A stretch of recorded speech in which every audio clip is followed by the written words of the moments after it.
I have 2 children, Nathan and Anna. A couple of months ago, I took Anna to a private hospital for a procedure to have 4 of her wisdom teeth extracted.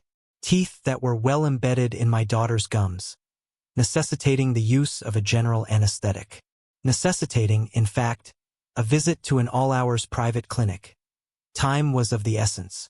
Frustratingly, there were unforeseen delays with other surgeries that day, so Anna endured an agonizing wait for what ended up being an extremely late surgery. An extremely involved surgery.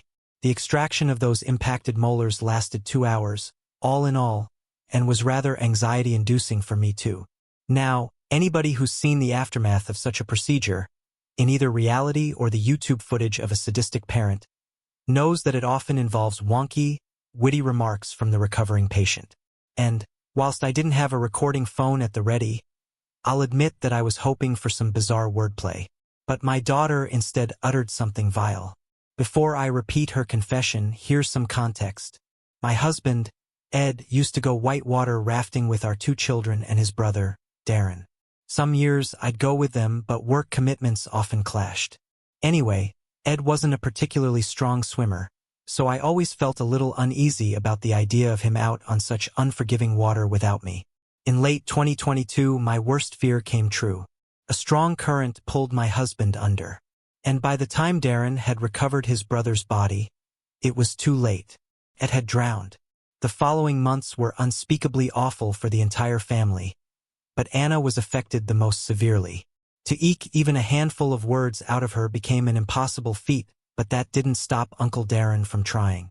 From helping the family, in Ed's absence, to survive, mentally and physically.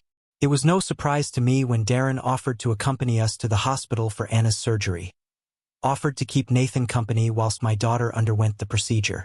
And around 11 in the evening, when my daughter woke from the anesthesia, all of those factors were filling my mind. "Hello, darling," I said softly, using a pinky to hoist Anna's sweaty bangs out of her listlessly rolling eyes. "How are you feeling?" My daughter's doped-up face observed me absently. But within the teary pools of her wandering eyes, there swam thoughts. Loose, spiraling thoughts of a mind disarrayed but not disillusioned. And certainly not duplicitous. I trusted the words which would, eventually, spill from her puffy cheeks. Firstly, of course, came confusion. "The house looks empty," Anna said in a half-muffle, wafting both of her hands at the right-hand side of the hospital room. An unlit space lined with empty beds. "We're not at our house, Sweet Pea. We're in the recovery room," I explained. "This is a hospital, remember? Though you do have this massive space all to yourself, so I suppose it must seem quite empty." Anna responded incoherently. "Everything's fine. It was a straightforward procedure," I continued. "But you're going to feel a little out of it whilst the drug wears off, honey." "Where's the man?" she asked in a low, disoriented moan. I smiled. "Dr. Addis? He's doing the rounds. But Joyce is here. Remember her from earlier?" The young nurse, fiddling with various instruments on a trolley, looked up and beamed. "Hello again, Anna. You're being really brave. I'm going to run a few tests now, and I want you to let me know if you feel any pain or sickness. Okay? No," Anna interrupted. "The man. She must miss Dr. Addis," Joyce teased. I looked at the nurse apologetically. "Sorry?" The woman grinned widely and shook her head. "Don't be silly, Mrs. Carey. Anna, I'm sure Dr. Addis will be back soon. But the man," Anna loudly said again. "Nathan didn't see." "Sweetie," I began. Then my daughter's wide eyes shot to me, and she slurred a wretched confession. "Dad didn't fall into the water. He was pushed. Don't tell Mum. He says he'll kill us." If I tell Mum, there followed silence. Silence which pressed heavily against the skin, weighing both Joyce and me to the floor. The nurse clearly felt something in Anna's words too. Something more than the drug-induced nonsense with which she must have been accustomed. "Where is the man?" my daughter whispered, and I finally understood that she was not talking about Dr. Addis. Uncle Darren and Nathan were sitting in the waiting room. That horrifying thought circled my mind as I processed Anna's claim. A supposedly nonsensical claim, That was what any rational person would believe, or at the very least want to believe. However, a memory came to the forefront of my mind. Last year, on Christmas Day, Darren made a pass at me. Gin and hormones, Cynthia, my brother-in-law sheepishly promised after I spurned him. That was all. I chose to accept that explanation, given that our entire family had already been through so much, but my gut never fully settled. Even before my husband's death, something about his brother didn't sit well with me, and my doubt only deepened when Uncle Darren, following Ed's death, forcibly muscled his way into my immediate family, injected himself into the main artery of our lives. Obviously, relatives should be there for a grieving family, but Darren tried time and time again to go above the call of duty. He would turn up at our home, uninvited and unannounced, to take us out for luxurious meals. Would incessantly coax the children into letting him sleep over on weekends. Primarily, he achieved this by manipulating Nathan into thinking that it would be cruel for the children's dear uncle to drive home at a late hour. Worst of all, during those untoward sleepovers, I would occasionally hear footsteps echo from the upstairs landing. Would occasionally see a shadow painting the crack beneath my bedroom door. And, from time to time, I would wake in a sweat to find my bedroom door ajar. Once, I opened half-sleeping eyes to see a figure sitting on my chair in the corner of the room. I told myself that it had simply been a dream, one fevered dream of many, but I now know better. Anna, I feebly whimpered. Do you understand what you just told me? Was it true? My daughter loudly shushed me and tried to lift a finger to her lips, but her dozy limb only half cooperated. We don't speak about it. He says he'll hear if we speak about it. He's always listening. Mrs. Carey, the nurse croaked. Should I proceed? I shook my head, eyes absently boring into Anna's pillow. I don't know what we should be doing right now. Anna, was this a dream that you had? Please tell me that you had. This? My daughter interrupted, showing a scar on her forearm. This wasn't from the oar. It was from him. My face turned pale as I eyed the faded scar on my daughter's arm. A scar that Darren claimed Anna had acquired from her raft's paddle after it hit a rock, causing a large, jagged splinter of wood to cut into her flesh. I didn't want to imagine what Darren had actually done to my daughter's arm. Things were adding up. As much as I wanted to dismiss Anna's drug-induced story, it made sense. You see, once upon a time my daughter talked and talked and talked, but she hadn't been that way since her father died. Grief had been the obvious explanation, but that never quite felt right to me. Anna's story, told from that hospital bed, was the truth. I knew that from the moment she spoke. Saw it in her tearful eyes. She wasn't aware of herself. Wasn't aware that she'd just confessed a dark secret to her own mother. Mrs. Carey, the nurse continued, still seeming uncertain as to what she should say or do. I'm going to find my son, I said calmly, standing from the bedside chair. Please watch Anna. My daughter's eyes grew as she finally seemed to identify my face. Mom? I seized her hand and squeezed. Everything's okay, sweetie. Just let Joyce look after you. Okay? Right? Everything's okay, the nurse agreed weakly, as if I'd said the words for her benefit. I'll do those tests now. I rushed into the corridor and barreled forwards. Followed many winding hallways, deserted at that late hour, to find my way back to the waiting area. But I was so lost in my thoughts, so lost in the laces of my Converse, that I didn't lift my head until I'd almost stumbled into the row of blue, plastic chairs at the end of the hallway. Mom? Nathan asked, swiveling in his seat to look at me. Are you all right? You look weird. I've been too frightened to look ahead. I would have had to plaster a false smile on face, so as not to arouse suspicion from Darren.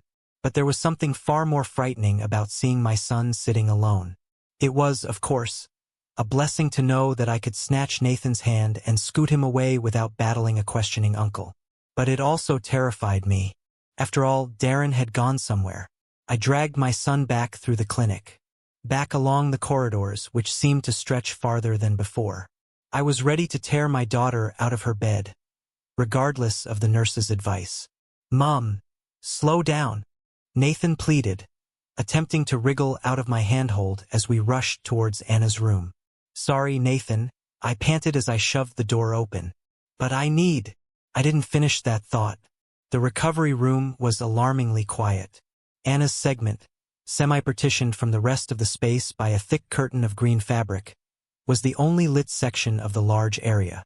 Above her bed, a solitary fluorescent light hummed loudly, the only sound in the room. I rushed towards my unattended daughter and cried, "Where's Joyce?" Anna looked at me with teary eyes. "She's here." Rather than unpacking that remark, I pulled the duvet off my half-conscious daughter's robed body. "We're going home now, Anna. Come on. Nathan and I will help." My son slipped Anna's limp arm around his neck, and I ran around to the left-hand side of the bed. But before I reached my daughter, I slipped, trainer sole squeaking unbearably on the tiles below. Fortunately, my hand reflexively reached outwards and gripped onto the green curtain for security. However, I knew I shouldn't look down, and when I did, I wished I hadn't.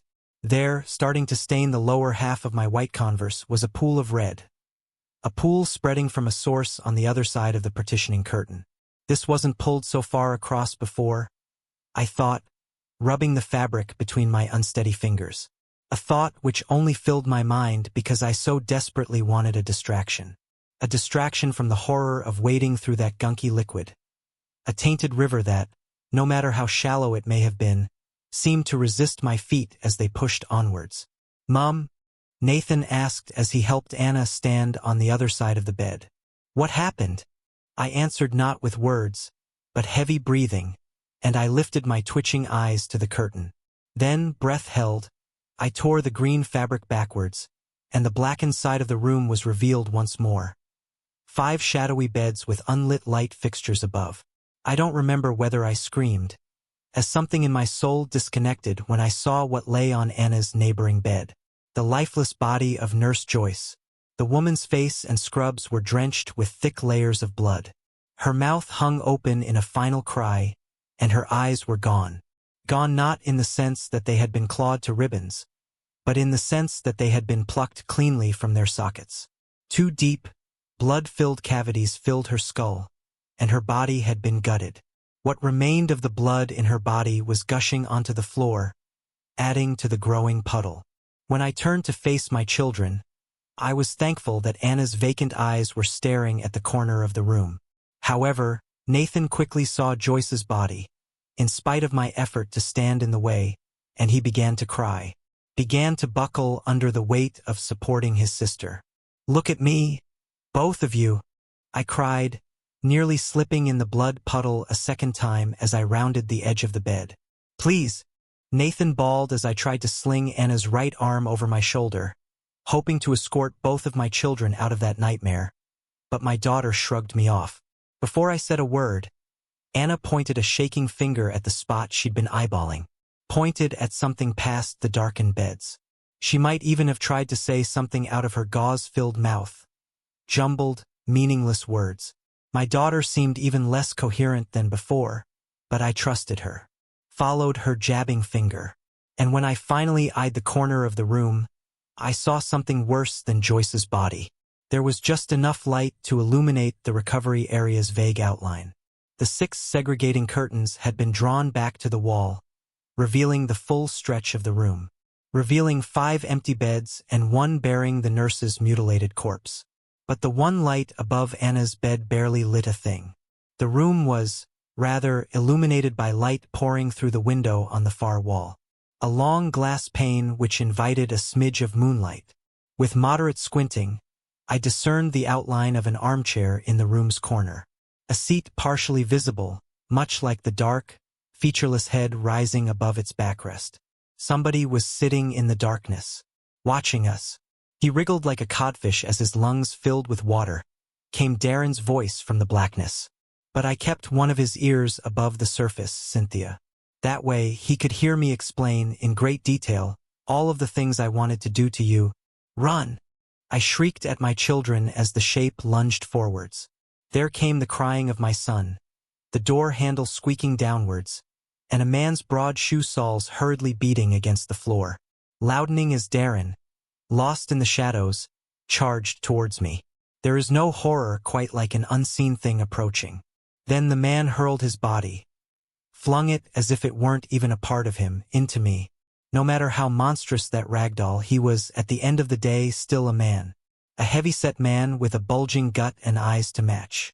I was caught so rigidly within his animalistic gaze, which saw me only as prey, that I barely noticed the searing pain in my belly. The agony came, of course, once the adrenaline started to wear off. I didn't mean to kill her, the man muttered, his scentless breath stinging my eyes as he hovered an inch away from my face. Not like Ed. This wasn't part of the plan. We have to go, sweetie. Have to go right now. Children or no children. I don't care. There was something horrific about trying and failing to smell the man's breath.